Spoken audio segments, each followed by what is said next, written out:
Muy buenos días, bienvenidos a Gran Vía. Hoy vamos a comenzar este programa y la semana también con mucha energía, con muchas ganas de traerles toda la actualidad, de debatir aquí en nuestra mesa. Hoy tendremos con nosotros a Sergio Chávez, a Javier Díez Nieto y a Mercedes Sánchez Vallejo, o como ustedes quieran, al orden contrario, a Mercedes Sánchez Vallejo, a Javier Díez Nieto y a Sergio Chávez. Vamos a arrancar repasando las portadas de la prensa de hoy.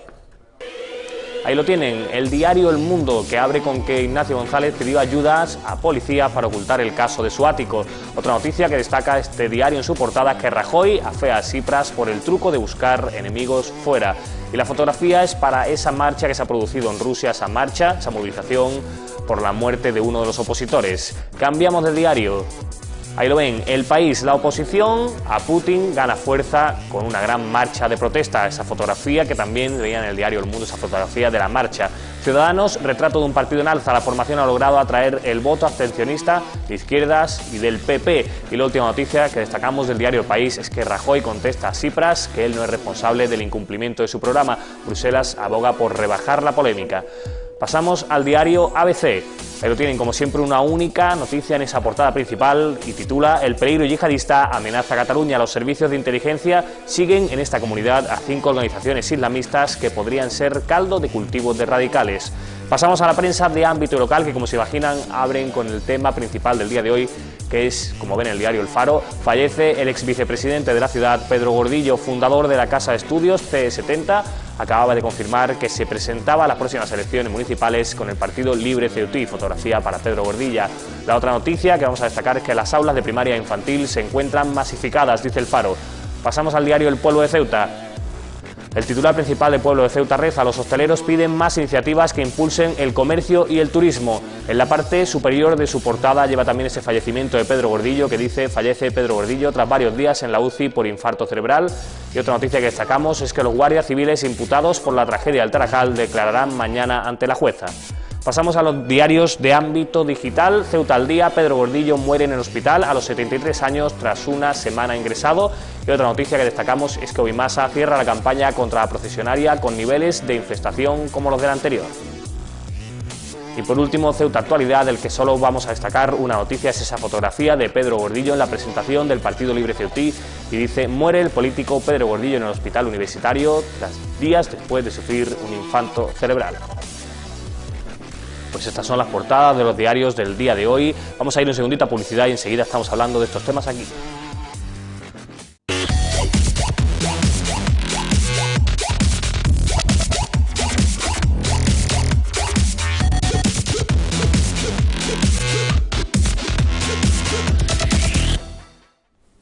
Muy buenas, pues ya estamos aquí en Gran Vía. Vamos a comenzar nuestra tertulia de ámbito nacional e internacional. Ya, como anunciaba antes, tenemos aquí con nosotros a Sergio Chávez. Sergio, bienvenido. Muchas gracias. Javier Díez Nieto. Javier, muchas gracias. Buenos días. Sabemos que es un día especialmente sensible para ti. Te agradezco pues sí, que hayas hecho el esfuerzo de venir. Pues sí, francamente es un día duro, ¿sabes? Con daño, pero bueno, la vida sigue y hay que seguir todos.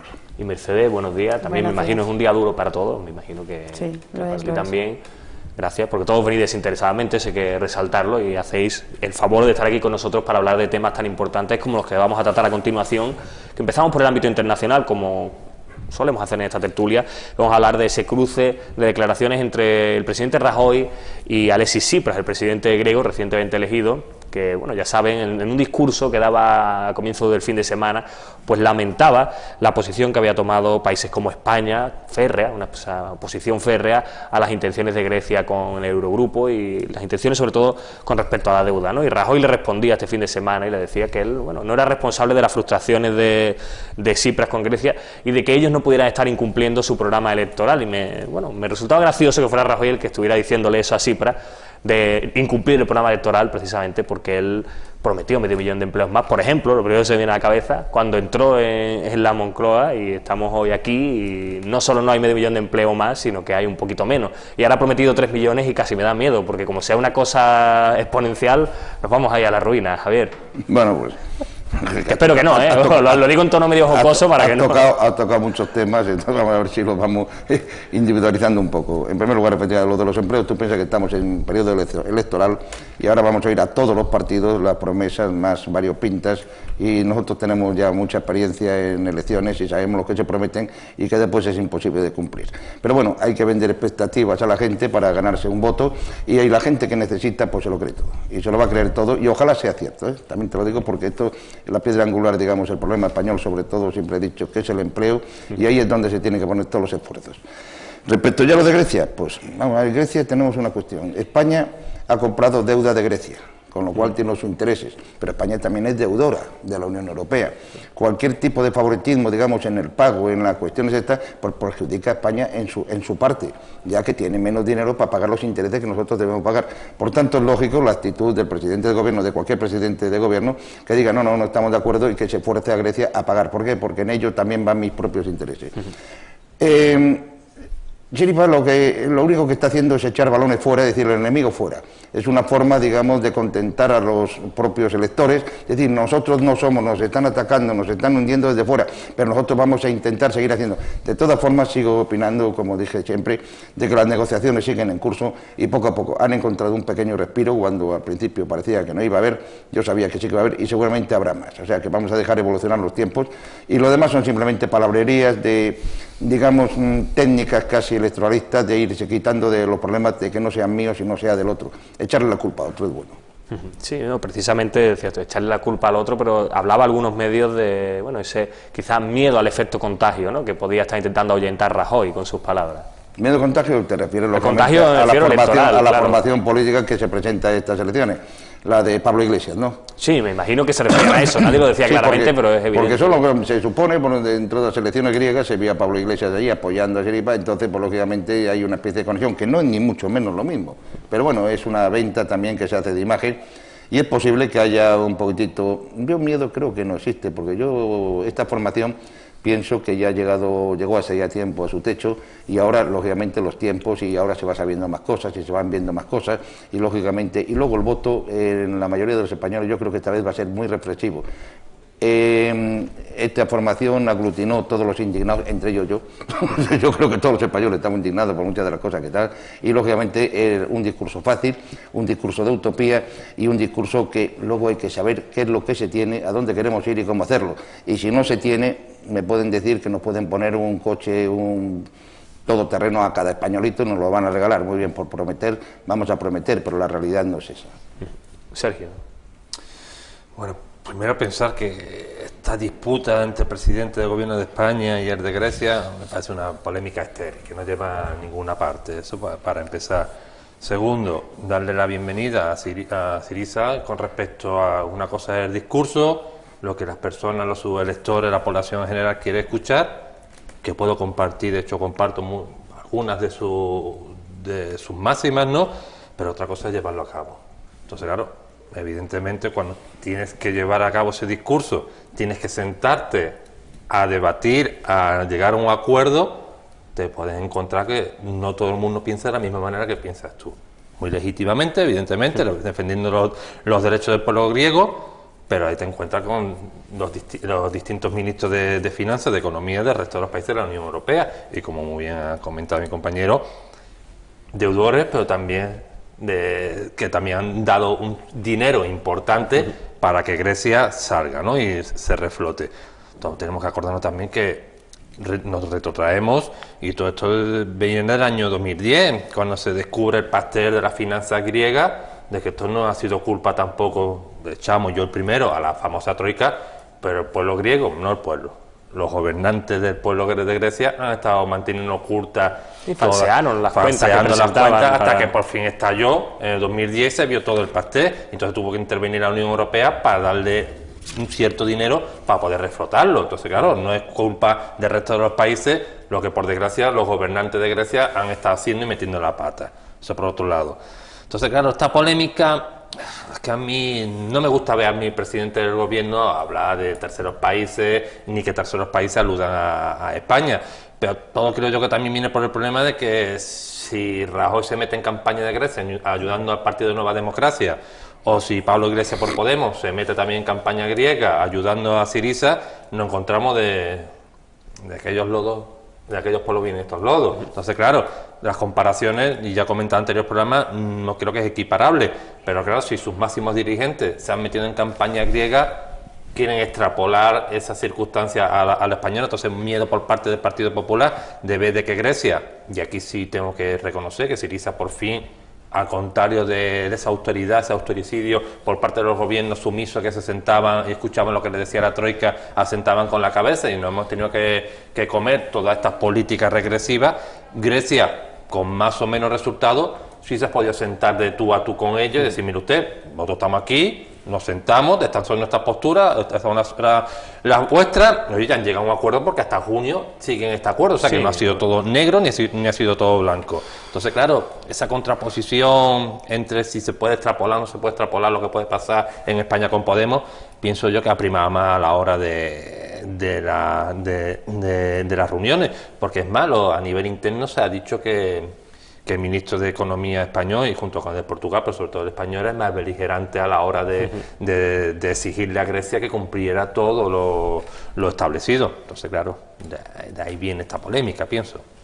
Mercedes, ¿cómo lo ves tú? Pues yo estoy un poquito de acuerdo con lo que acaba de decir Sergio. El tema es que realmente nosotros nos hemos metido en campaña electoral griega.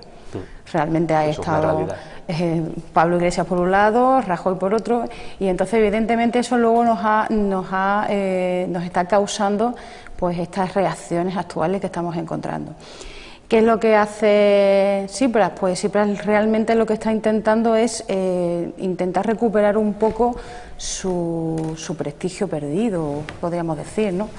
Porque él ha vendido una utopía, como dije en el anterior programa, que se ha encontrado de bruces con una realidad en la Unión Europea, donde ninguno de los países, los ministros, no aceptan sus primeras peticiones y realmente han tenido que bajar a los infiernos a aceptar prácticamente unas propuestas que ya le venían establecidas por la misma Unión Europea. Se ha encontrado con un pueblo que ya ha salido a la calle, que ya se ha manifestado en contra de la aceptación de ese primer acuerdo con la Unión Europea, y habría que echarle la culpa a alguien. ¿Y a quién le ha tocado? Pues a Rajoy. Rajoy ha sido el primero que se han encontrado, porque encima se ha reunido con el ministro, con el portugués, y ahí, a partir de ahí, pues se han buscado un chivo expiatorio y Rajoy es el que ha caído en las redes. Y realmente, que también estoy de acuerdo con lo que ha dicho Sergio, no creo que sea conveniente para nuestro presidente de gobierno entrar en esas discusiones con terceros países. No viene a cuento. Nos han utilizado ahora mismo, somos como una especie de red que está intentando evitar la caída de este gobierno griego ante la situación de tener que dar el brazo a torcer. Claro, sí, tener que dar esas explicaciones por no estar cumpliendo lo que en principio dijeron que iban a hacer. Pues siguiendo un poco, relacionando lo que voy a hablar ahora con el tema griego, hoy entra en marcha ese plan Draghi, el famoso plan Draghi, que durante 19 meses va a estar inyectando 60.000 millones de euros a la economía europea en bonos que se pueden comprar, bueno, que pueden comprar, evidentemente nosotros no, los bancos y los estados, hasta septiembre de 2016.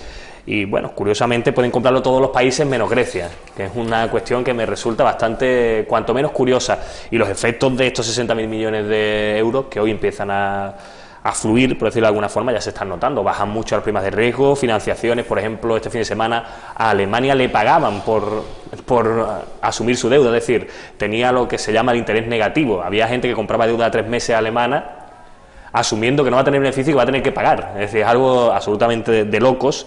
Y bueno, los efectos de este plan no sé cuáles serán, pero sí está claro que Grecia está buscando esa figura del enemigo exterior y se lo estamos poniendo, por lo menos los europeos, la Unión Europea, bastante fácil. ¿No, Mercedes? Y sigo contigo, ya que estabas tú hablando. Lo que tú dices, se lo está buscando el enemigo exterior, lo ha encontrado en España, lo ha encontrado en Portugal, el eje del mal, ¿no? Podemos decir, y ahora con el tema de la salida de deuda que estableció Mario Draghi hace ya un mes aproximadamente, se vuelve a encontrar otra pared. Pero claro, es que el problema está en que cómo se invierte en bonos griegos cuando la prima de riesgo ahora mismo en Grecia está a más de 1.000 puntos. Entonces, podríamos decir que estamos ante un bono basura. ¿Quién sigue invirtiendo en Grecia? ¿Cómo se puede seguir ayudando en ese sentido? Grecia ahora mismo es un problema enorme y lo que se intenta con la medida tomada por Draghi es sacar del agujero, del pozo, a ciertas economías, sobre todo las que están más al sur, intentando inyectar económicamente algo de poder adquisitivo.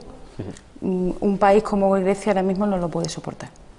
Y la medida en sí, yo sí la veo positiva. Había que hacer algo desde el Banco Central Europeo y yo creo que Draghi tomó la medida adecuada para intentar incentivar los mercados, incentivar la inversión y yo creo que la compra de deuda es una de las opciones más aceptadas ahora mismo en este momento. Ya lo hizo Estados Unidos en su momento, ¿no? Ese plan de estímulo, el plan Obama, y ahora el plan Draghi. De hecho, el nombre pues yo creo que está un poco buscado a colación para hacer la gracia, el juego de palabras. Javier, ¿no se corre riesgo de que se genere una burbuja y de que finalmente ese crédito lo hagamos fuera de cámara, ese crédito no termine fluyendo a ciudadanos a pie? Todo esto lo veo porque además no es la primera vez que el Banco Central Europeo cede dinero a los bancos. Estamos en España, la banca española. La banca española, pues lo que ha hecho con ese dinero, que cobraba un 1%, un 0,5%, no me acuerdo ahora, pues compraba deuda del Estado español, de su propio Estado, a un 5%. Es decir, que sin tocar un duro, simplemente por comisiones se llevaban un 4% de beneficio. Esto me da la impresión de que es lo mismo. Este dinero se está, porque no creo que llegue a la economía real. A la economía, yo voy a pedir un préstamo, no creo, pero ese dinero del banco seguramente comprará deuda española, que es una forma, digamos, de aliviar el pago, digamos, de España dentro de la Unión Europea. Claro, estos van a cobrar un poquitito antes con su propio dinero, que esto es casi ida y vuelta. Sí. Y entonces hay unos beneficios dentro de las bancas, digamos, nacionales, que son las verdaderas beneficiadas, que van a ser más fuertes, más potentes, esperando que algún día dentro del sistema financiero, me imagino, que la idea sean tan potentes que les sobre el dinero y puedan prestar más dinero a la gente de la calle, que es verdaderamente donde debe ir. Todo esto yo creo que está muy bien, como tú decías, hermano, pero tenían que haberlo hecho al principio. Es que estamos ya, ha pasado 4 años que el Banco Central Europeo no hizo nada y ahora está haciendo las cuestiones que tenía que hacer y nos hubiésemos evitado seguramente muchos de los efectos nefandos que ha tenido la crisis sobre el ciudadano español. Y esta miseria que nos ha hundido a todos los españoles y a todos los países del sur sobre todo. Sí, dices tú que llega tarde. Curiosamente España lo pidió desde el primer momento, desde el año 2007 ya empezó Zapatero y Rajoy en cuanto entró, perdón, 2007, en 2009 lo pidió Zapatero y Rajoy en cuanto entró también pidió, exigió al Banco Central Europeo que pusiera este plan de estímulo en marcha y curiosamente no se puso en marcha en ese momento, se pone en marcha ahora, que es cuando la economía alemana deja de crecer al ritmo que estaba creciendo. Y porque están viendo que ya no es posible, además el ejemplo de Grecia es bastante plausible para ellos y de que no van a poder pagar, porque claro, Grecia está muy bien, Grecia debe mucho. Se le ha ayudado. ¿Pero qué querían los griegos? La condonación de la deuda no es posible. ¿Cómo lo van a pagar? Pues tampoco. Y esto puede que pase, sea un efecto que puede pasar en otros países. Y la Unión Europea pues se ha asustado un poco y ha empezado a paliar un poquitito. Pero el Banco Central Europeo tiene recursos ilimitados. No nos engañemos, y tenía que haberlo hecho desde el primer momento. Ahora, cuando ha visto que ya ha cobrado un beneficio sustancioso y ve que pues, tiene la posibilidad de que no pueda llegar a cobrar más, es entonces cuando empieza a ayudar a su manera, lo que tenía que haber hecho desde el principio. Yo por eso ya te digo que me parece muy bien, es una gran medida, pero llega tarde y mal. Decías tú también, ¿no?, que quizás ese crédito no iba a llegar a la calle, y ya hablo contigo, Sergio. Ese crédito probablemente no llegue a la calle por los motivos que ha dicho Javier, que yo personalmente comparto, y también me hace gracia que el Banco Central Europeo, que es el que pone en marcha este crédito, estos 60.000 millones, este plan, por otro lado, dice, y lo veíamos el viernes aquí en esta tertulia, ¿no?, le aconseja a los bancos que vayan acumulando activos, es decir, que acumulen dinero todo lo que puedan por si llegan los test de estrés y este tipo de pruebas que hacen y tienen que demostrar su fortaleza. Es decir, le doy dinero, en principio, supuestamente el discurso es para que llegue a la calle y el dinero fluya, pero por otro lado, les digo que ahorren todo lo que puedan, lo cual es un doble discurso, ¿no, Sergio? Bueno, sí, vamos por partes, que me gustaría, porque... Sí, tú hablas, yo expongo mi opinión. Se me quedó en el tintero con respecto a lo de Grecia, y algo que a mí sobre todo me preocupa y mucho, intento analizarlo y que no volvamos a repetir los errores, pero el ser humano es el animal que tropieza en la misma piedra 2, 3, 4 y miles de veces. Entonces recuerdo, centrándonos, el tercer partido de Grecia es Amanecer Dorado. Tiene unas tendencias ideológicas... Sí, ultraderecha, todo. Ultraderecha fascista, además. Neonazi, en ese aspecto. Y todo esto conlleva, todo esto viene las políticas restrictivas, de austeridad, de limitaciones, políticas sociales, etcétera. Entonces, claro, es un partido populista en ese aspecto, todos lo conocemos, lo que quieren, el discurso que tienen, pero es que esto mismo se repitió en Alemania en el pasado siglo, en la década de los 30. Entonces, claro, el canciller que había en su momento, pues, con las connotaciones que había, ¿no?, evidentemente en el tiempo, una austeridad, una gran tasa de paro, desequilibrios sociales, un largo etcétera, y de allí vino lo que vino. Entonces, claro, a mí no me gustaría que en Grecia pasara lo mismo. Espero, deseo que sobre todo el rescate de un país, de sus ciudadanos, etcétera, pero todos sabemos que el tercer partido que hay allí es un partido de estas tendencias, y que en Alemania, en 1930, las circunstancias eran más o menos conjunturales, eran exactamente las que están pasando ahora por el pueblo griego, y salió un libertador llamado Hitler y todo lo que eso conlleva. Con respecto a lo del Banco Central Europeo, a buena hora mangas verdes, que lo que se la está demandando sobre todo por los países del sur de Europa, España, Portugal, Italia, Grecia, de que inyectar ese dinero público a las arcas para comprar esa deuda que tienen los países, porque todos tenemos que recordar que en el momento que pertenecemos a la Unión Europea dejamos de financiarnos los estados, sino que tienen que buscar financiación externa, esta financiación que viene de los bancos, de las entidades privadas. Y entonces resulta curioso que un país como Estados Unidos, el culmen de políticas neoliberales en el mercado, sean los primeros que aplicaron las políticas keynesianas a la hora de inyectar dinero público en las administraciones para esa crisis que fueron los precursores, ¿no?, de la crisis en la que está Europa, y ahora se encuentra en la situación en la que se encuentran, ¿no?, inyectando dinero en las arcas públicas y en el Estado, ¿no? Entonces ahora, después de pasar 2009, decías tú, ¿cuántos años han pasado desde entonces para que se dieran cuenta? Entonces, bueno, me parece estupendo, es más, lo felicito, porque algo que se reivindicaba desde hace bastante tiempo, la inyección de este dinero para que el Banco Central Europeo compre la deuda a los países, los bancos después la ponga en venta al resto de las entidades privadas, a los bancos, y que ellos utilicen de la manera que quieran utilizarla. Ahora, ¿el problema que ocurre con esto? Pues lo podemos ver también a nivel de España, ¿no? Los famosos créditos ICO que se daba a los bancos para que financiaran las pequeñas y medianas empresas, después se dan cuenta en las estadísticas de que de toda la inyección que se había dado a los bancos, el gran porcentaje se lo había mantenido el banco y no se lo había exportado a las pequeñas y medianas empresas. Entonces, claro, el problema que podemos tener con esto es lo mismo, que los bancos se sigan enriqueciendo y que ese dinero, que eso sí, por lo menos sí se está viendo con las famosas primas de riesgo, que se está bajando los intereses, que eso evidentemente es un dato importante, porque a la hora después de pagar los intereses de los estados, pues baja mucho más, ¿no? Es distinto que esté la prima 300 o 400 con interés elevado, 3, 4, 5, 6 puntos, a que esté por 90 puntos, 80 puntos. Y de lo que tú comentabas, ¿no?, que incluso la banca, entes privadas, le están pagando dinero a Alemania para, mira, tú coges mi dinero y no te preocupes que yo te pago, lo nunca he visto, ¿no? O sea, que son cosas, pero bueno. En vez de recibir beneficios, van a recibir lo contrario. Porque no saben dónde meter ese dinero, claro. Y bueno, pues en Alemania que es seguro, que es una renta fija, es segura. Pero bueno, que comentando y haciendo resumen, que me parece esta medida del Banco Central Europeo tarde, pero bien. Vale, terminamos aquí esta parte, son las 12. Yo, antes de dar paso a publicidad, sí quiero hacer una pequeña reflexión y lo dejo ahí, que habrá que ver también las consecuencias a corto plazo que tienen, porque ya comentaba Javier, ¿no? Evidentemente el crédito probablemente no fluya, es decir, fluya menos todavía de lo que está fluyendo el crédito a las personas privadas. Evidentemente esta inyección de dinero supone más inflación, es decir, subida de precios, y también una moneda, por lo menos a corto plazo, más débil, porque evidentemente si generas inflación la moneda se debilita, eso es básico, lo cual significan consecuencias para la gente de la calle. Esto es a corto plazo, no sabemos qué pasa a largo plazo, imagino que estamos hablando de políticos y de economistas y expertos mundiales que probablemente... De todas formas, si observas, estamos en dos planos. Uno, el sistema financiero macroeconómico, es decir, de los estados y las grandes bancas, y otra, la del pobre ciudadano, en la microeconomía, que es la que está pagándolo todo y está sufriéndolo. Con esto lo que están cobrando son unos intereses, es la diferencia que existe entre el sistema financiero y la economía real.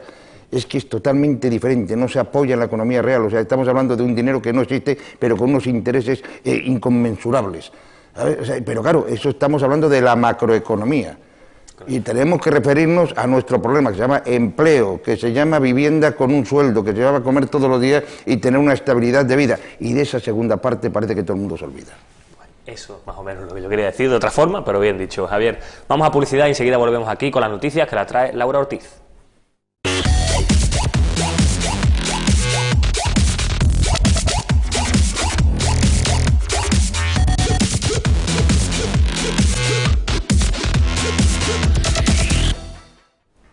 Pues ya estamos aquí de vuelta en Gran Vía, vamos ahora a conocer las noticias de Ceuta de la mano de Laura Ortiz. Laura, ¿cómo va la mañana?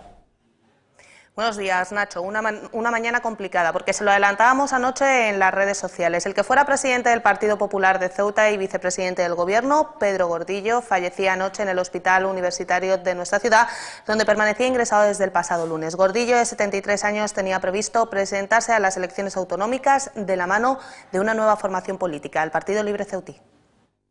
Partido localista es el ámbito de nuestra actuación en Ceuta.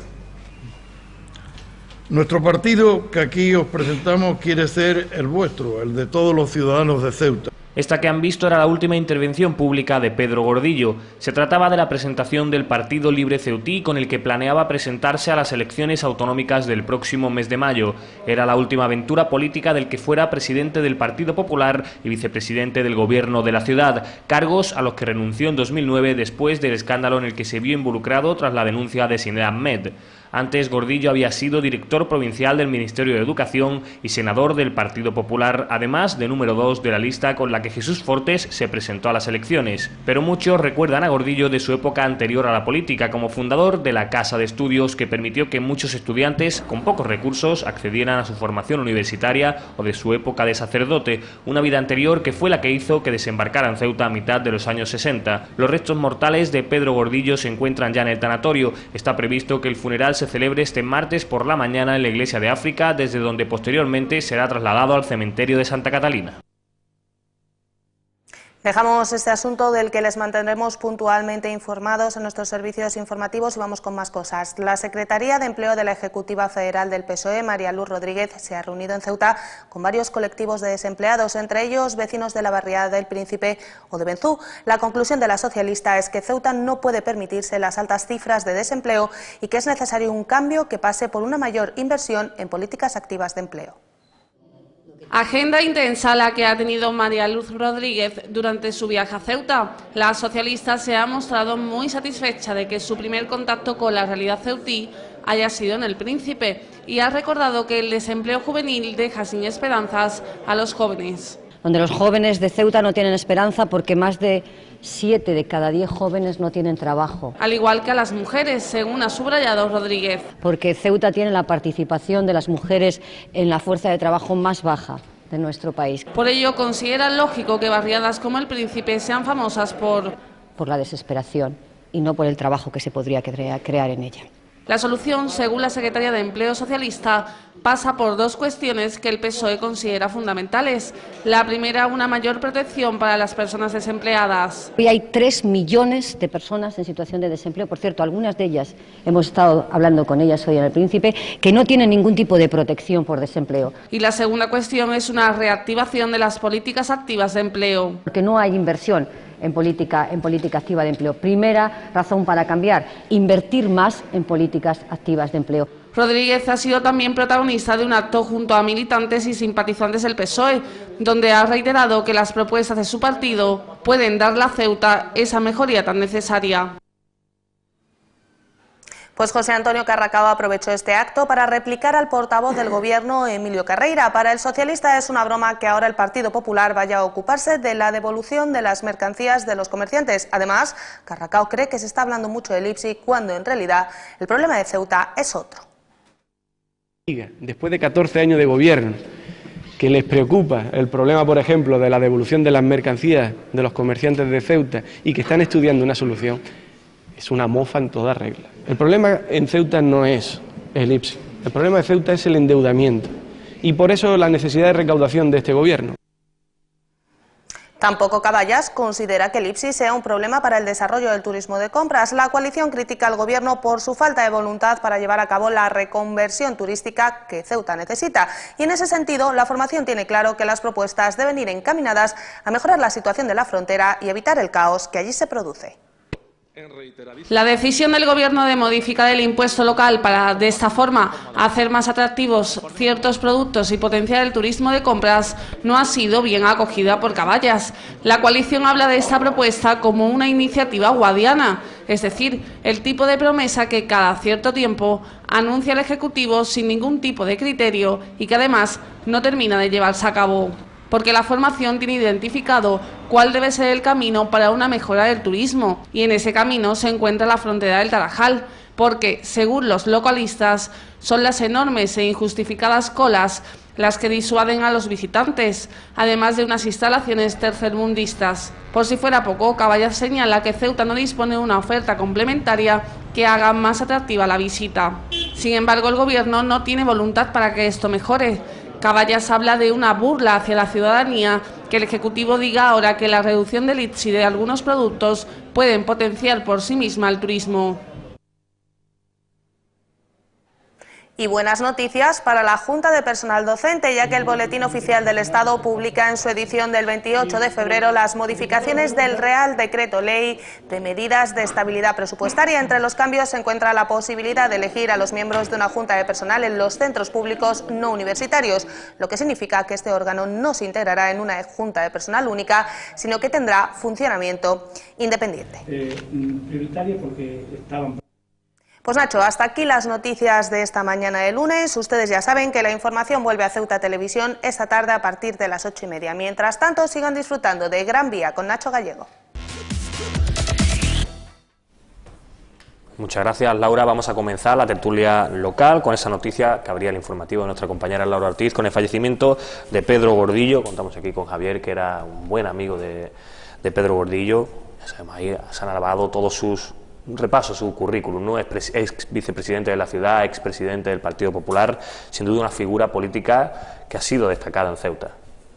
Pues sí, yo soy muy amigo de Pedro Gordillo a nivel personal y ya he trabajado mucho con él, por lo tanto me precio de haber tenido muchas horas con él y haber disfrutado de su compañía y de sus conocimientos y experiencias. Mira, yo soy de la opinión de que la historia, los momentos históricos forjan a los hombres. Y verdaderamente yo creo que la figura de Pedro Gordillo es una persona que ha sido forjada en su momento. Como bien dijisteis, vino hace mucho tiempo aquí a Ceuta, donde las condiciones de las ciudades no son las de ahora, ni mucho menos, y la gente, si recuerda aquellas épocas, verán a la figura de Pedro Gordillo siempre moviéndose de un lado a otro, ayudando siempre al más necesitado. Uno de los resultados que tuvo en su vida como éxito fue previamente la creación de la Casa de Estudios. Aquí teníamos un montón de alumnos, un montón de estudiantes, buenos estudiantes, que por cuestiones económicas no podían seguir sus estudios ni su formación. Gracias a esa creación, que fue idea suya, con otro pequeño grupo, muchos de nuestros estudiantes, de nuestros jóvenes, pudieron permitirse el lujo de terminar una carrera de título superior. Por tanto, luego siguió en la política, más o menos, con sus más y sus menos, sus luces y sus sombras, lógicamente, como todos sabemos, pero también él estaba siempre próximo a la gente. La gente a lo mejor no lo sabe, pero yo lo veía todos los días, y se lo dije un día, digo, yo no sé cómo puedes aguantar y soportar a esta humanidad doliente que va todos los días a tu despacho. Y esa humanidad doliente que iba a su despacho era gente con problemas reales, problemas cercanos e inmediatos. Sabían con la seguridad de que si había una solución inmediata, o por lo menos paliar ese problema, Pedro Gordillo se lo iba a hacer. Por tanto, yo realmente le echo mucho menos, le reconozco todos sus méritos, lo recordaré siempre y pienso que ha sido una persona muy útil y necesaria su existencia para muchísima gente en esta ciudad, cuanto menos. Sergio, no sé si tú llegaste a conocer políticamente a Pedro Gordillo, quiero decir, a compartir con él algún momento político, bien como opositor, o bien, me imagino que más como opositor que como por cuestiones de siglas políticas, evidentemente. En la etapa de la oposición, evidentemente, con unos cargos que muy bien comentado, ya habéis comentado en las noticias, de vicepresidente, o como senador, como director provincial del ministerio. Como yo sí lo conocía porque fue profesor mío en la facultad de aquí de Ceuta, cuando estudiaba yo magisterio. Entonces lo conozco sobre todo de esa etapa, ¿no? Como docente. Sí, pues, triste acompañar el sentimiento a los familiares, amigos de Pedro, ¿no? En este aspecto. Y la verdad, pues mira, el reconocimiento que se da a nivel local de la ciudad, a través de los medios, como hemos visto, que encabeza todas las portadas de los medios, tanto digitales como periodísticos. Estamos hablando de una persona que ha sido relevante en la vida social y política de nuestra ciudad, y de hecho constata las portadas de los medios y haciendo alusión a este fallecimiento. Mercedes, no sé si tú también compartiste con él en algún momento, bueno, siglas incluso políticas, ¿no? Sí, bueno, yo lo conocí muchísimo antes, desde pequeña, como sacerdote, que fue mío. Y siempre ha sido una persona muy entrañable, muy querida por todo lo que hemos estado a su alrededor. Su faceta política también la compartí, pertenecimos al mismo partido durante unos años, Y evidentemente Pedro era una persona que se hacía querer mucho. Él, como ha dicho Javier, intentaba ayudar a todo el mundo, al que podía, siempre dentro de sus posibilidades. Ha hecho muchas cosillas buenas por Ceuta, sobre todo por los niños. Y como persona, pues tiene su parte positiva y también tuvo su parte negativa. Somos seres humanos y tal, pero para mí siempre se va a quedar lo positivo y evidentemente yo también lo echaré bastante de menos. Sí, decías tú, ¿no? Tiene su parte positiva y su parte negativa. Evidentemente, pues en los últimos años quizá la sociedad acusó más esa parte negativa que la positiva. Bueno, quizás, ¿no, se vendió de forma sensacionalista en los periódicos. Pero mira, yo me acuerdo cuando se presentó, por otra ocasión, para la presidencia del Partido Popular, yo estuve escribiendo sobre su figura, yo estaba dentro de su grupo, siempre he estado, está claro, y lo sigo estando. Y verdaderamente me quedé sorprendido cuando después de los primeros artículos salía por la calle y me paraba muchísima gente contándome cosas concretas y detalladas de lo que Pedro Gordillo había hecho por ellos.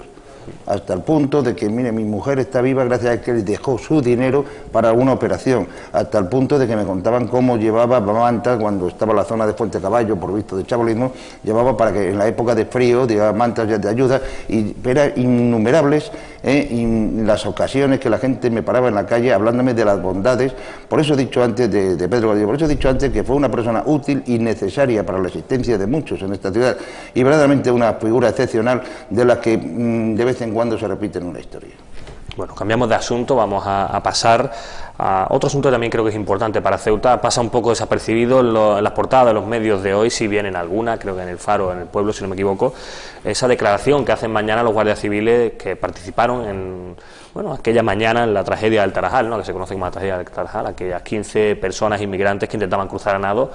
Eran 400 o 100 y pico, y de las que estaban en el agua, al final pues fallecieron 15, y la justicia está intentando conocer exactamente qué pasó, quién tiene responsabilidad en qué cosas, si hay alguna responsabilidad que, bueno, que finalmente depurar, digámoslo así. Y mañana comienzan esas declaraciones, 4 agentes de la Guardia Civil, entre ellos un capitán, si no me equivoco. Y bueno, Sergio, ¿cómo ves este asunto? ¿Cree que servirá realmente para esclarecer lo que pasó?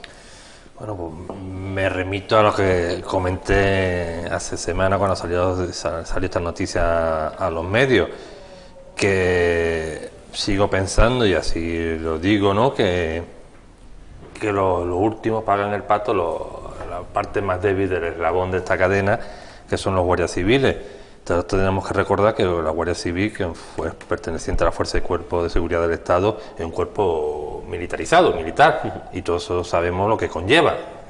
Una escala jerárquica de mando en el que el mando superior del todo es el mando político. Entonces, por tanto, las directrices que ellos llevaron a cabo son políticas, de un superior político, jerárquico, que dictaminó el actuar de una manera u otra, que ahí ya no entro, sino que ya los tribunales dictaminarán sentencia y dirán si fue la más correcta o no, pero evidentemente hubo unos hechos. En esos hechos, probados que hubo 15 fallecimientos por parte de inmigrantes, y hay que esclarecer todas las sombras que en ella acontece. Entonces, por tanto, me entristece, entre comillas, el que solamente se encuentren estos guardias civiles. A mí me gustaría que estuviera el delegado del gobierno de esta ciudad, a mí me gustaría también que estuviera el secretario de Estado de Seguridad también, el director general de la Guardia Civil, incluso el ministro, porque estamos hablando de los cargos políticos. Entonces, si todo esto sirve por fin para que los cuerpos y fuerzas de seguridad, los funcionarios que allí y funcionarias que están allí trabajando y desplazándose para cumplir la orden de mantener la frontera española en orden, ¿no?, que haya un reglamento, haya un protocolo por fin adecuado a normativa internacional, nacional, legislativa, y que estos funcionarios que allí se encuentran trabajando sepan definitivamente y saber que lo que están haciendo van sobre una legislación y van a ley, para evitar precisamente casos como estos, que personas que hayan intervenido porque así se lo han mandado, así han sido las directrices, se encuentren en esta tesitura de estar enfrente de un juez por hacer cumplir lo que le han dictaminado los superiores. Sí, además, como tú decías, ¿no?, bueno, son guardias civiles, están acogidos a un régimen jerárquico, además militar, con lo cual si incumplen normativa o incumplen órdenes, se enfrentan a lo contrario, es que se enfrentan a... Lo he querido rematar porque estamos hablando de que son militares la Guardia Civil, no estamos hablando de Policía Nacional, estamos hablando de de militares y todo lo que ello conlleva. Bueno, quizás se comenta en la calle, evidentemente, que quizás lo que se busque con esta decisión judicial de imputar a los guardias civiles, que evidentemente no son los responsables últimos de las decisiones, aunque sí de ejecutar lo que sea tirar de la cuerda. No sé si eso será así. Finalmente eso tendremos que esperar a verlo. Yo, empezando por el último argumento de Sergio, efectivamente siempre he dicho lo mismo. ¿Para qué hemos mandado a la Guardia Civil a la frontera? Para impedir precisamente la entrada de gente ilegal. ¿Qué herramientas les damos para que se protejan y para defender esa frontera y poder cumplir sus objetivos y poder cumplir su responsabilidad? Pues precisamente una serie de herramientas, se llaman blandas dentro de la Fuerza de Cuerpo de Seguridad, que son las que utilizaron. Es decir, que están legalmente en un sitio, están ejerciendo una función legalmente y están utilizando las herramientas que legalmente se les autoriza y se les entrega para realizar eso. Por tanto, mi solidaridad total con toda la Fuerza de Cuerpo de Seguridad y en este caso con la Guardia Civil en concreto, que es lo que nos da atañendo. Ahora viene la segunda parte. La segunda parte, lógicamente, hay un drama terrible, que son la muerte de un número de personas que fallecieron en este hecho, en esta acción. En segundo lugar, tenemos, a partir de ahí empieza todo, digamos, ampliando el drama, digamos, en un eco mediático impresionante, y estamos asistiendo a una presión mediática impresionante y terrible, que está llevando, esto está sub judice, dejemos a los jueces trabajar tranquilamente, con objetividad, no bombardeándolos continuamente con noticias, digamos, porque puede recordar que el fallo final simplemente es la última convicción del juez, tiene que estar tranquilo y tiene que ser. Naturalmente aquí luego hay un aspecto político. ¿Quién dio la orden? Como bien dice Sergio, ¿cómo se hizo esto? ¿Quiénes son esos responsables? Son responsabilidades políticas que se tendrán que dilucidar en su momento, pero desde luego el funcionario, el centinela que nosotros mandamos a una frontera, que lo tengamos machacado simplemente porque ha cumplido con su obligación, yo es algo que no sigo sin entender todavía. Claro, sí, como tú dices, al final el que parece que termina pagando el pato es el guardia civil que ha ido allí con una obligación, con unas órdenes, con una misión, con un servicio y cuidadito, y con una tensión impresionante, que la gente no sabe, desde un despacho, desde una televisión se ve perfectamente con mucha frialdad, sí, no. Pero hay que estar dentro del tráfago del momento, con esa ingente cantidad que no venían cantando, que venían agresivos, que venían porque lógicamente necesitaban entrar, querían entrar y lo iban a intentar por todos los medios.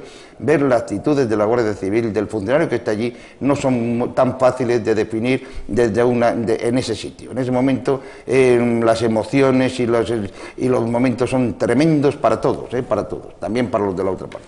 Mercedes. Yo pienso que se están cargando las tintas contra una fuerza de seguridad del Estado.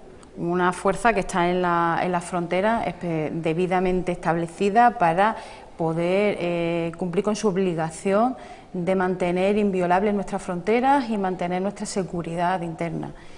La Guardia Civil hizo su trabajo, pudo haberse equivocado o no, pero eso ahora mismo está judicializado y como tal, como ha dicho Javier, debemos esperar que sea el juez el que decida y vea las grabaciones, que tome las declaraciones, etcétera, etcétera. Lo que no se puede hacer es la acusación mediática y electoralista que se está haciendo de unas muertes tan lamentables. Murieron 15 personas, esas 15 personas supuestamente, como ha dicho el juez de la Audiencia Nacional, no ha podido demostrarse que hayan sido causadas por la acción directa de la Guardia Civil. Sí. Aún así, sigue estando todo exactamente, como dice Javier, que claro, no me salía. Y estamos directamente llamando asesinos, porque yo lo he escuchado, a unas personas que estaban cumpliendo con su deber. Lo que deberemos de hacer es, como ha dicho Sergio, establecer una serie de normas y protocolos desde arriba a abajo.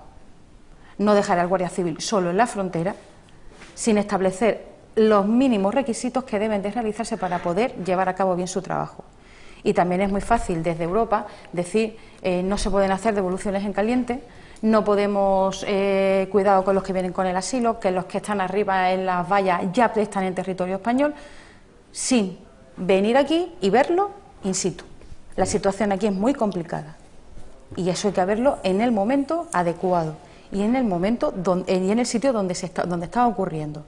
Lo que no podemos tampoco es estar escuchando voces de ciertas ONG que se alimentan de estas desgracias. Yo decía también antes Javier, ¿no? El tema de que hay que estar en el sitio, y tú tienes mucha experiencia en fronteras, has estado además en esta frontera concretamente. Es muy bonito analizar y decir, es que había que haber hecho, sí, pero tú no estabas allí. Tú no estabas allí. Hay que estar allí para saber qué son esas situaciones, cómo se pasa, qué cantidad de pensamientos, de tensiones, de miedos incluso, en un momento determinado, para luego exigirle a esa persona que hemos exigido nosotros, la sociedad, y le hemos dado una potestad para poder actuar en esos momentos, que son los únicos que deben actuar y los que tienen la obligación de actuar, exigirles una frialdad. Está la profesión te da una frialdad y te da una pauta, no va nadie a lo loco, pero tampoco, a ver si me entiende, esa exigencia de querubines o seráficos, de que desde un despacho muchas veces he oído hablar a la gente.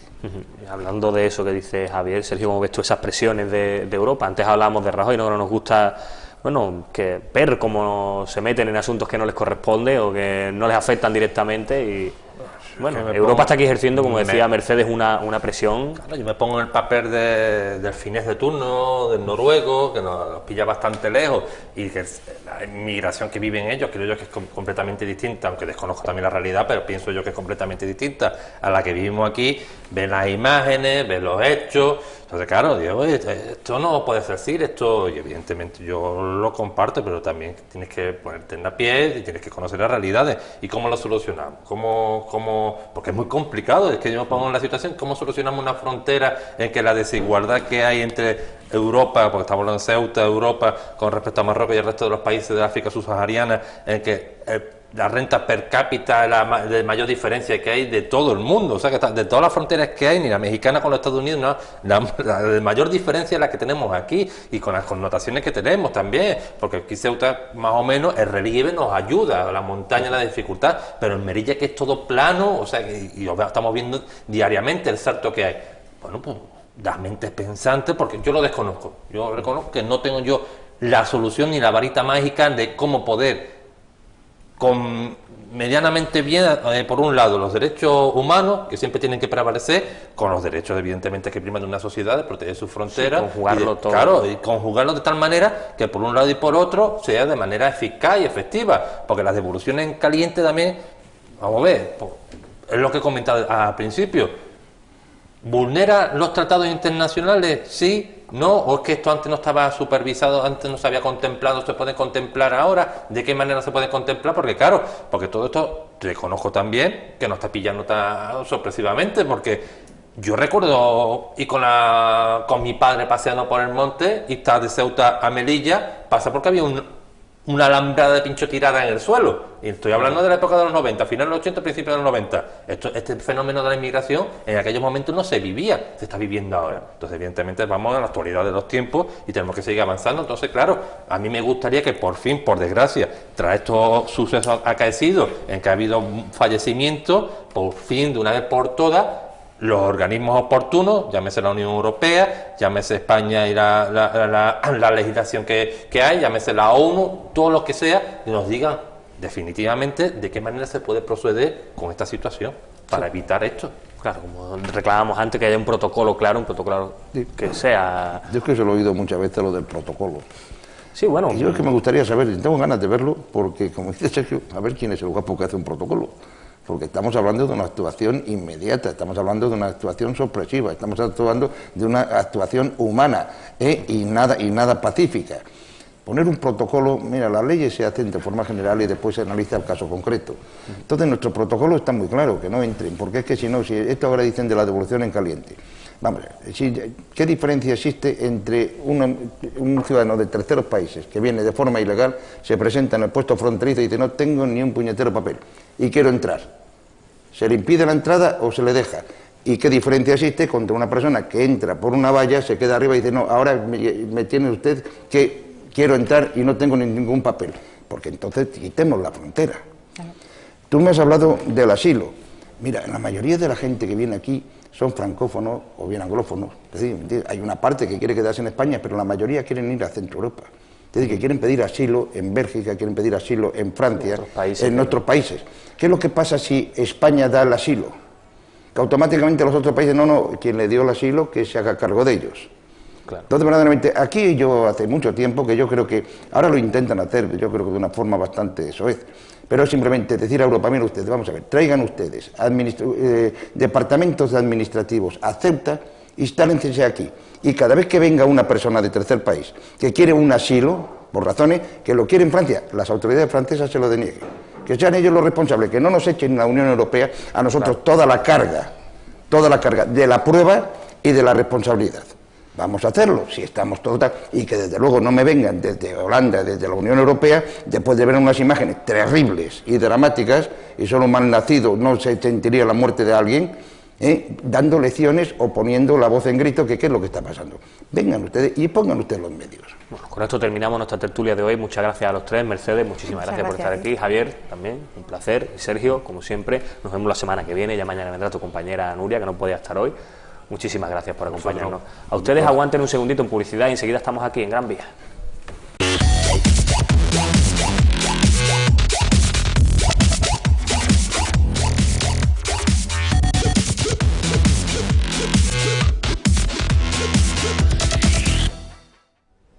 Muy buenas, ya estamos aquí en Gran Vía, gracias por esperar estos minutillos de publicidad. Tenemos con nosotros, como siempre, como todos los lunes, aquí a Alejandra Ferrera, nuestra psicóloga de cabecera. Alejandra, bienvenida. Muchas gracias. Muchas gracias por estar aquí. Bueno, ya saben, estos días hemos estado hablando sobre el sueño en los niños, el sueño infantil, y hoy vamos a abordar otro de esos temas que yo llamo de las crisis familiares, ¿no? El momento de la comida, Alejandra. Exactamente. ¿Qué pasa con el momento de la comida? Hasta ahora hemos estado hablando del momento de irse a dormir el niño, pues también hay otro gran momento de crisis en la familia, que es el momento de sentarnos todos a comer.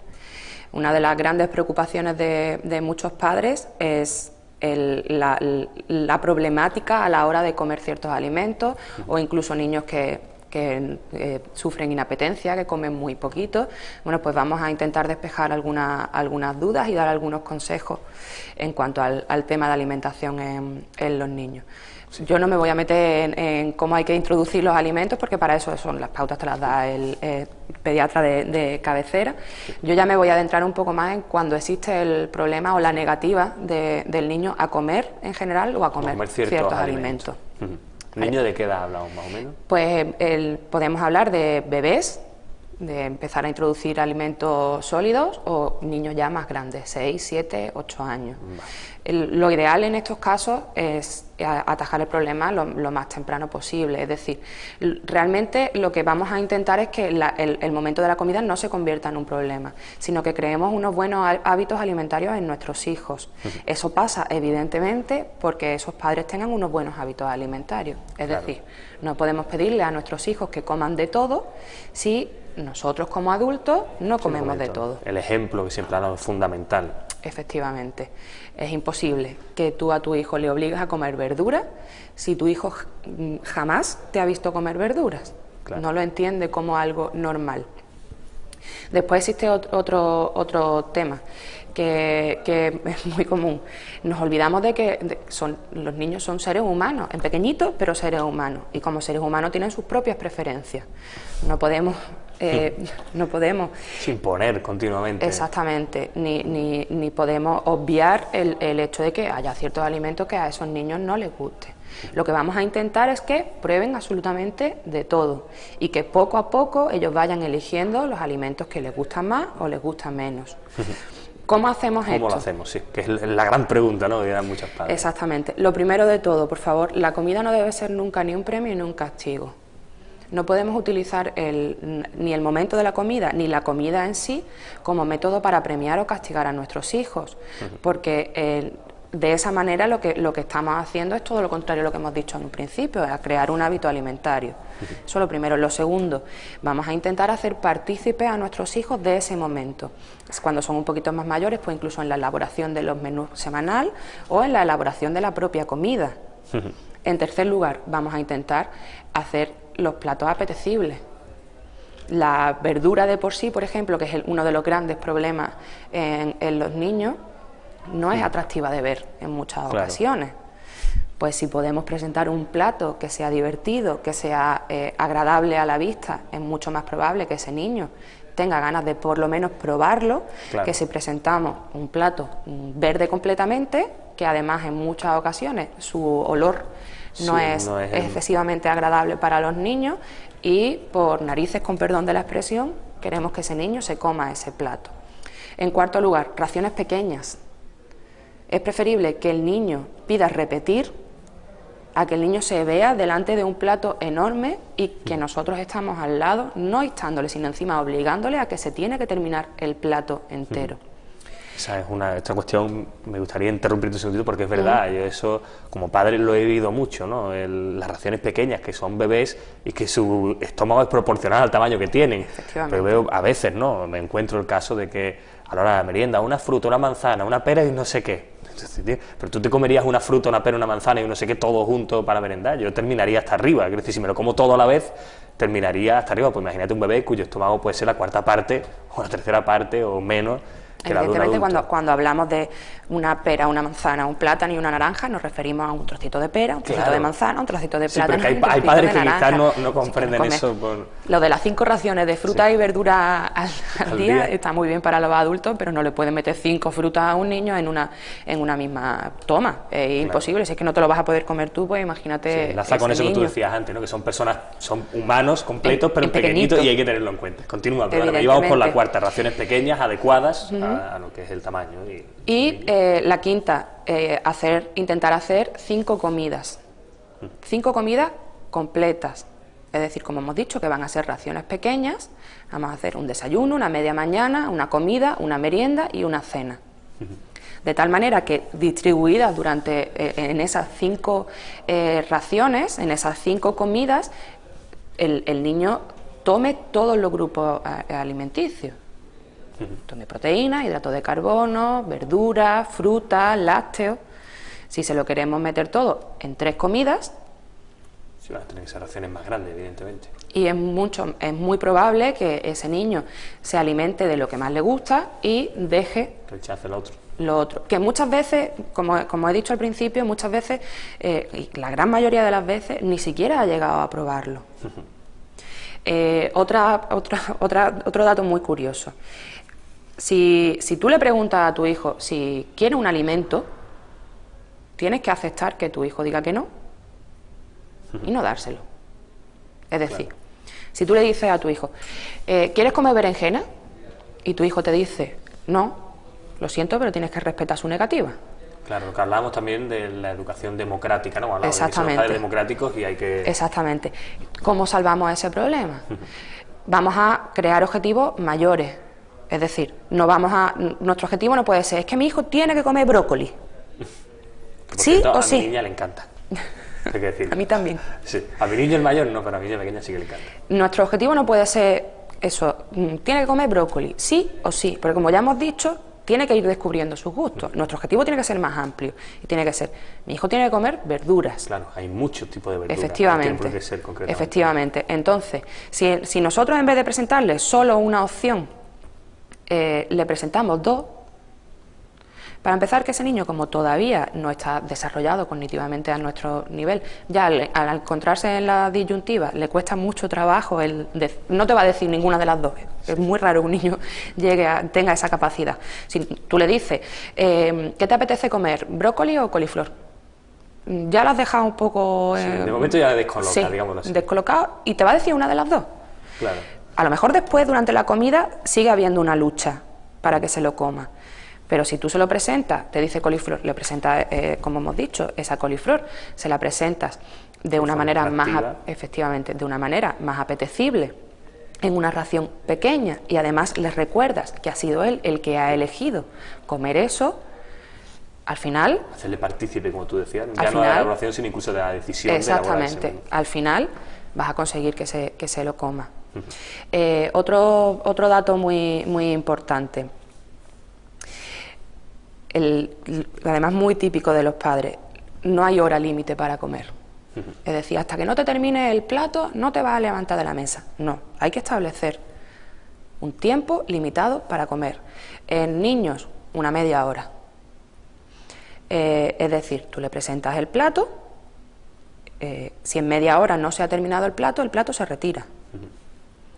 ¿Qué va a ocurrir? Es que no ha comido. Bueno, pues no te preocupes, que a la siguiente comida llegará con más hambre. No existe problema ninguno. Tu hijo no se va a quedar sin comer. Una pregunta, que esto siempre ocurre mucho a los padres, ¿no? Te das ese plato y dice, bueno, a la siguiente comida, como tú dices, ya tendrá un poco más de hambre y le vuelven a poner el mismo plato, ¿o no es aconsejable? No, porque eso es un castigo. Claro, continuamos con el menú que hubiera, digamos, efectivamente, como si se hubiera comido el anterior. Claro, efectivamente, como no te has comido este plato de verdura o como no te has comido este pescado es el que vas a tener para la cena. Claro. Es un castigo y hemos dicho que con la comida no se puede jugar y que nuestros objetivos tienen que ser grandes. Si tú quieres que tu hijo coma pescado, por la noche le vas a volver a poner pescado, pero un pescado diferente, presentado de manera diferente y explicándole que es otro plato diferente al que ha tenido por la mañana. A lo mejor ese pescado le gusta más. Claro. O esa manera de presentar ese pescado le gusta más. Pues tú vas anotando poco a poco. Hay que observar, que siempre hablamos aquí, hay que observar y aprender también de las reacciones del niño. Hay que escucharlo. Lo hemos dicho de la manera en que se expresa, evidentemente. Lo hemos dicho durante toda esta semana, que hay que dejarse guiar por el instinto y eso te lo va a dar la observación, el ir viendo a tu hijo, cómo se comporta, cómo actúa. Ya, la gran frase de esta sección yo creo que ya es que cada hijo es diferente, cada familia es diferente. Otro tema muy importante, a colación de lo que acabamos de decir, no podemos hacer comparaciones. Es que tu primo se come cualquier cosa que le ponga. Vale, pero es que el primo es el primo y tu hijo es tu hijo. Ni podemos decir, es que todos tus compañeros de clase ya comen solos. No, cada niño necesita su ritmo. Eso puede ser incluso contraproducente, ¿no? Como decíamos aquí a la hora de Claro, eso es lo que va a acarrear son problemas de autoestima en ese niño. Lo que va a hacer es que ese niño se sienta inferior al resto y eso no va a ayudar a la hora de que se alimente de manera correcta. Como hemos dicho, nuestro objetivo tiene que ser crear unos hábitos alimentarios y eso pasa por todo lo que hemos dicho hasta ahora, por intentar que toda la familia por lo menos realice una comida juntos, que durante esa comida no haya distractores, es decir, vamos a intentar evitar que se coma delante de la televisión o que se coma con juguetes alrededor, es decir, es una actividad que tiene que ocupar esa media hora, pues esa media hora es única y exclusivamente para la comida. Vamos a intentar que nuestros hijos coman solos, aunque se manchen. Para eso están los niños, para mancharse. Que esa es otra también muy importante, ¿eh? Desde lo más tempranamente posible. Tienen que ir comiendo solos, aunque tarden más, aunque coman menos, aunque se manchen muchísimo, aunque nos desesperen. Eso va a ir creando una autonomía en el niño. Va a hacer que la actividad de comer sea placentera para ellos, que se les deje, que se vean. Realmente para ellos es una satisfacción, es ese refuerzo social de ya soy mayor y como solo. Claro. Que hay que poner 500 lavadoras, bueno, pues se ponen 500 lavadoras. Que el suelo del salón ha terminado, bueno, ya pues se limpiará y punto. Pero no, te voy a decir, me gustaría puntualizar aquí, ¿no? O completar un poco lo que tú decías, ¿no? Esa autonomía que es muy importante y si lo comparamos con otras cosas que podemos ver fácilmente, por ejemplo, con el acto de jugar, y corrígeme si me equivoco, tú sabes que aquí hay libertad absoluta. Pues cuando ellos descubren que son capaces de hacer algo con habilidad, por ejemplo construir una torre, enseguida observamos que le hemos dejado hacerlo, que lo han hecho y que lo repetirán hasta el infinito porque se sienten orgullosos de eso que hacen. Pues con la y comida que esa actitud es extrapolable a la comida. Con la comida pasará exactamente igual. Si el niño se siente orgulloso de lo que hace, descubre que tiene esa habilidad, la potenciará. Además, te encontrarás con que cualquier persona que vaya a tu casa durante esa semana, el discurso de tu hijo será: el yogur ya me lo he comido solo. Claro. Sí, él mismo expresará y a todo el mundo se lo contará. Y irás por la calle y será: pues el yogur me lo como solo, o el puré me lo como solo. Que tu hijo se ha puesto de puré desde el primer pelo de la cabeza hasta el dedo gordo del pie, no le vas a decir hay que ver cómo te has puesto, ni cómo te has manchado, todo lo contrario, le vas a alabar y le vas a reforzar. ¡Qué bien! ¿Has visto cómo has comido solo? ¡Qué bien! Y como siempre hablamos, refuerzo positivo, que es lo que hace realmente que funcione el motor. Exactamente. Con la comida, exactamente igual. Eso lo veremos además en todos los temas que tratemos. Al niño no hay que comprarle.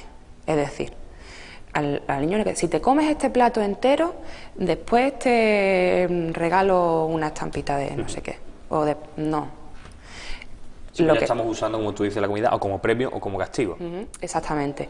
Lo que vamos a hacer siempre es utilizar el refuerzo social, el refuerzo verbal.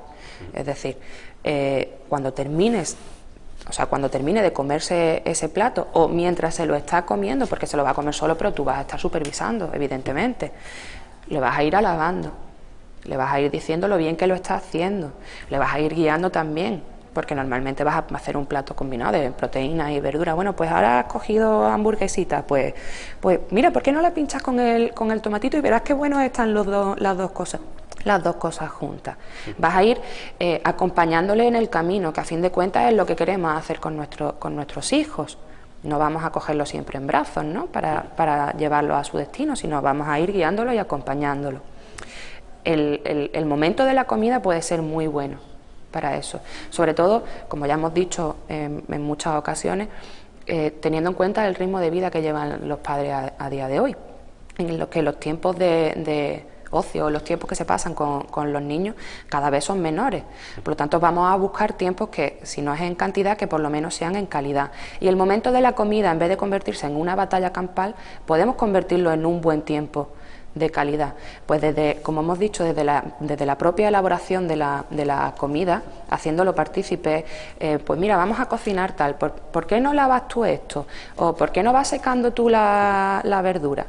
Enseñándole también a, ya sea niño o ya sea niña, así es que desde muy pequeño ya podemos ir eliminando todos esos roles. Otro día hablaremos de los roles, que es un tema que me interesa mucho. Pues podemos eliminarlos desde muy pequeñitos con eso, por ejemplo. Como exactamente. Las responsabilidades. Ya no solo en la elaboración de la comida, en poner la mesa. Venga, llega el momento de la comida. Vamos a poner la mesa. Yo solo veo en mi sobrina, que además le encanta. Tú le das los cubiertos y ella te los lleva a la mesa y vuelve otra vez a la cocina. ¿Ahora qué llevo? Pues le das la servilleta y ella lo lleva. Le estás haciendo partícipe en toda esa actividad. Por lo tanto, ya le resulta un estímulo placentero. Ya no lo ve como algo que va a ser desagradable para ella. Después, una vez que te sientes con esa personita a comer, que vea que tu plato y el suyo es el mismo. Claro. Es decir, ¿tú por qué te vas a comer un chuletón a seca y a tu niño le vas a poner un puré de verdura con un pescadito a la plancha? No, vamos a tener un poco de coherencia. Eso incluso también ayuda a la misma economía familiar, el funcionamiento. Ya no tienes que estar haciendo 3 comidas ni 2 comidas, haces una y es la misma para todos. Exactamente. Incluso más práctico. Exactamente. Si veis que es incapaz de comerse la verdura de primera solo, vamos a mezclárselos con otros alimentos. Bueno, pues hoy para comer tenemos pasta con verdura. La pasta siempre les gusta a los niños. Pues en vez de hacer pasta con carne y tomate frito de bote, pues vamos a hacer una pasta con atún fresco, por ejemplo, y ya le estamos metiendo pescado, y el tomate, en vez de ser frito de bote, pues vamos a utilizar tomate en daditos. Para el niño no deja de ser pasta. Claro. Por lo tanto, tiene más probabilidades de que lo pruebe. Ya después le gustará o no le gustará. La gente no puede llegar a imaginarte cómo se pueden sorprender al ver que los niños realmente el sabor de muchas verduras les gusta, pero ni siquiera le dan la oportunidad de probarlo. Entre otras cosas por lo que hemos dicho antes, porque si ni siquiera te ve a ti comerlo, a él no le va a llamar la atención. Claro. Si tú no comes este tipo de comida, ¿por qué tengo que comerla yo? Porque es tu obligación, porque tú eres pequeño, típica frase, porque tú tienes que crecer, porque tú tienes... No, tienes que comerlo porque hay que comer absolutamente de todo. Sí, pero una dieta equilibrada, como hablábamos efectivamente, al principio. Pero tú como niño y yo como adulto. Otro tema muy importante, no sustituir. Es decir, nuestro hijo no ha comido absolutamente nada al mediodía. Vamos a intentar evitar por todos los medios que pique entre horas, que pique además alimentos insanos, alimentos por llamarlo de alguna manera. Vamos a intentar que... patatas fritas, galletas, snacks, bollerías, claro. Todas esas cosas que van a eliminar el apetito, pero no van a aportar nada a nivel nutricional. Si tu hijo a las 6 de la tarde tiene hambre, porque es normal, y tiene que merendar, vamos a seguir con nuestras pautas de alimentación, su fruta, su pan y su lácteo. Y por la noche volvemos exactamente a lo mismo. Es que ni ha comido ni ha cenado. Bueno, es que vas a tener que seguir jugando hasta que des con la tecla, hasta que realmente descubras cuáles son las preferencias de tus hijos. Es decir, volvemos a lo que hemos dicho muchas veces, negociación. no imposición. Y sí, se puede negociar con los hijos. Es mucho más fácil de lo que nos pensamos. Tenemos mucho más ganado si negociamos con ellos en el sentido de, como hemos dicho antes, bueno, de ofrecerles 2 alimentos y que elijan, en el hecho de negociar cómo se va a cocinar ese alimento. Todos tenemos muchas maneras de jugar con esa alimentación para que al final ese niño ceda. Si tú intentas echar un pulso con tu hijo, al final lo vas a terminar perdiendo. Eso está claro, porque tienes muchísima más paciencia que nosotros. Sí. Su paciencia es prácticamente infinita y la nuestra no. No atiende a razonamientos lógicos, no. Por lo menos no lógicos en términos adultos. Entonces, al final lo que va a terminar pasando es que tú cedes, le das un alimento que no le está aportando los nutrientes necesarios, simplemente porque ese niño esté supuestamente alimentado.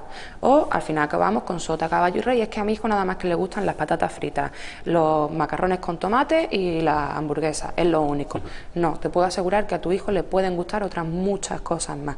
Que te tienes que comer la cabeza y que tienes que organizar un menú y que tienes... Sí, implicarte un poco más. Lo hablábamos la semana pasada fuera de programa, que ser padre implica muchísima responsabilidad. No es solo traer un hijo al mundo y educarlo, no, implica muchísimo trabajo y muchísima responsabilidad. Pues en esto también. Sí, pues explíquenmelo, ya saben, hay un programa muy interesante, la hora de la comida, qué hacer cuando, bueno, cómo introducir la comida a los niños y si tienen problemas porque el niño no come. Pues ya saben, han escuchado a Alejandra esas 5 pautas principales y luego ha dado un montón de pautas más que son muy interesantes, consejos prácticos que pueden aplicar. Alejandra, muchísimas gracias. La semana que viene nos vemos aquí de nuevo, hablaremos de otro asunto. Quizá nos saltamos un poquito esto de la crianza por una semana, espero que nos lo permitan nuestros espectadores, pero también será un programa muy interesante. Gracias por estar aquí. Muchas gracias. A ustedes, ya saben, nos vemos mañana a las 11:30 de la mañana aquí, en Gran Vía, en Ceuta Televisión.